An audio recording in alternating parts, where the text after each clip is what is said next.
बिस्मिल्लाहिर्रहमानिर्रहीम। अस्सलामुअलैकुम। Class 9 chemistry. आज हम चैप्टर नंबर 7 स्टार्ट करने वाले हैं, इलेक्ट्रोकेमिस्ट्री। इलेक्ट्रोकेमिस्ट्री हमारे पास बेसिकली 2 वर्ड का कम्बिनेशन है।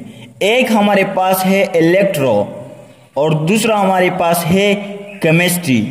इलेक्ट्रो का जो वर्ड है वो हमारे पास इलेक्ट्रिसिटी से निकला है। इलेक्ट्रो का जो वर्ड है वो हमारे पास इलेक्ट्रिसिटी से निकला हुआ है। और केमिस्ट्री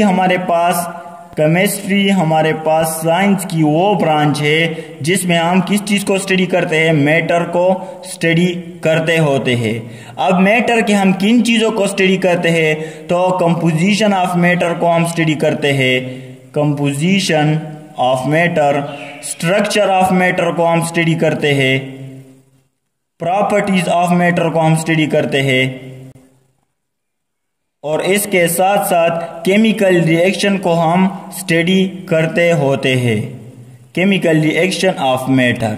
तो इलेक्ट्रोकेमिस्ट्री हमारे पास साइंस की वो ब्रांच है जिसमें हम एक रिलेशनशिप को स्टडी करते होते हैं। और वो रिलेशनशिप किन चीजों के दरमियान में होता है, इलेक्ट्रिसिटी प्लस केमिकल रिएक्शन। इन दोनों के दरमियान हम रिलेशनशिप को स्टडी करते हैं इलेक्ट्रोकेमिस्ट्री में। अब इलेक्ट्रोकेमिस्ट्री में हम किन चीजों के बारे में स्टडी करते हैं कि inter conversion of electrical energy into chemical energy, इसके बारे में हम स्टडी करते हैं। तो असल में इसमें हम एक रिलेशनशिप को स्टडी करते हैं इलेक्ट्रिसिटी और केमिकल रिएक्शन के दरमियान। अब ये रिलेशनशिप कैसे है, तो इलेक्ट्रोकेमिस्ट्री में हमारे पास कुछ केमिकल रिएक्शन ऐसे होते हैं जो कि नेचर में खुद ब खुद परफॉर्म होते हैं, और कुछ केमिकल रिएक्शन ऐसे होते हैं जिसको परफॉर्म करने के लिए, जिनको प्रोसीड करने के लिए हमें इलेक्ट्रिसिटी की जरूरत होती है। तो अब basically 2 types of chemical reaction को हम इलेक्ट्रोकेमिस्ट्री में स्टडी करते हैं। द फर्स्ट वन हमारे पास है ऑक्सीडेशन रिएक्शन, और सेकंड वन जो हमारे पास है वो है रिडक्शन रिएक्शन। अब ऑक्सीडेशन रिएक्शन और रिडक्शन रिएक्शन, इन दोनों को हम कलेक्टिवली रिडॉक्स रिएक्शन कहते हैं। क्या? Redox reaction. रिडॉक्स रिएक्शन क्यों कहते हैं? क्योंकि रिडक्शन ने हमने रेड लिया हुआ है और ऑक्सीडेशन से हमने ऑक्स लिया हुआ है, तो दोनों को कंबाइन करके हमारे पास रिडक्शन बन जाता है। अब ये जो रिडॉक्स रिएक्शन है ये हमारे पास सेल के अंदर परफॉर्म होते हैं। तो हमारे पास 2 टाइप ऑफ सेल होते हैं। एक हमारे पास होता है इलेक्ट्रोलाइटिक सेल, और दूसरा हमारे पास होता है गिल्वानिक सेल। ये रिडॉक्स रिएक्शन इन सेल के अंदर परफॉर्म होते रहते हैं। अब ये जो रिडॉक्स रिएक्शन होते हैं ये हमारे पास स्पॉन्टेनियस भी हो सकते हैं और नॉन स्पॉन्टेनियस भी हो सकते हैं। रिडॉक्स रिएक्शन जो है ये हमारे पास स्पॉन्टेनियस भी हो सकते हैं और नॉन स्पॉन्टेनियस भी हो सकते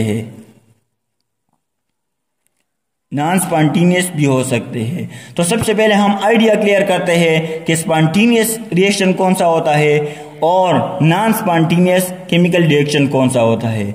तो वो रिएक्शन जो कि नेचर में खुद ब खुद परफॉर्म होता है, तो ऐसे केमिकल रिएक्शन को हम स्पॉन्टेनियस रिएक्शन कहते हैं। मीन्स कि हमारे पास वो केमिकल रिएक्शन जिसमें हमें कोई एक्सटर्नल एजेंसी, कोई एक्सटर्नल फोर्स अप्लाई नहीं करना पड़ता, तो ऐसे रिएक्शन को हम स्पॉन्टेनियस केमिकल रिएक्शन कहते हैं। और वो रिएक्शन ऐसे रिएक्शन जिसमें हमें हीट अप्लाई करना पड़ता है या इलेक्ट्रिसिटी अप्लाई करनी पड़ती है या कोई एक्सटर्नल एजेंसी हमें अप्लाई करनी पड़ती है, तो उन रिएक्शन को हम नॉन स्पॉन्टेनियस कहते हैं। मीन्स के जो नेचर में खुद ब खुद परफॉर्म नहीं होते, तो ऐसे केमिकल रिएक्शन को हम नॉन स्पॉन्टेनियस कहते हैं। इसका एग्जांपल हमारे पास क्या है, हम जनरल एक एग्जांपल ले लेते हैं। फॉर एग्जांपल हमारे पास क्या है, एक टैंकी है उसमें से ऊपर से नीचे की तरफ पानी आ रहा है, तो हम क्या कहते हैं कि ये पानी खुद ब खुद आ रहा है।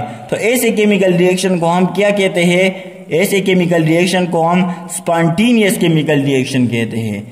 अब अगर यही वाटर जो हमारे पास टैंकी से आ रहा है ऊपर से नीचे की तरफ, तो इस वाटर को अब नीचे से ऊपर की तरफ लेकर जाने के लिए हमें क्या करना पड़ता है? हमें एनर्जी देनी पड़ती है, इलेक्ट्रिसिटी अप्लाई करना पड़ता है, मोटर चलाना होता है, तो फिर यही वाटर हमारे पास नीचे से ऊपर की तरफ जाएगा। तो ये रिएक्शन हमारे पास खुद ब खुद नहीं होता।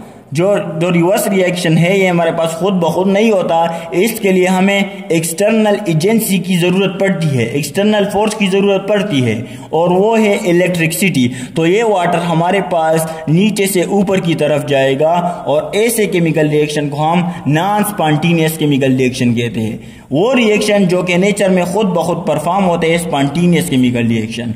वो रिएक्शन जो कि नेचर में खुद ब खुद परफॉर्म नहीं होते बल्कि एक्सटर्नल एजेंसी की ज़रूरत होती है, एक्सटर्नल फोर्स की ज़रूरत होती है, तो इसको हम नॉन स्पॉन्टेनियस केमिकल रिएक्शन कहते हैं। और एक और बात, हमारे पास जो ऑक्सीडेशन रिएक्शन है और रिडक्शन रिएक्शन है, ये दोनों हमारे पास क्या होता है? साइमल्टेनियसली परफॉर्म होते हैं, साइमल्टेनियसली परफॉर्म होते हैं। इस बात का मतलब क्या है कि जहाँ पर हमारे पास ऑक्सीडेशन होगी तो रिडक्शन ऑलरेडी हमारे पास होगी। ऐसा नहीं है कि ऑक्सीडेशन एक जगह पर हुई है और वहाँ पर रिडक्शन ना हो, और रिडक्शन हुई है तो ऑक्सीडेशन ना हो।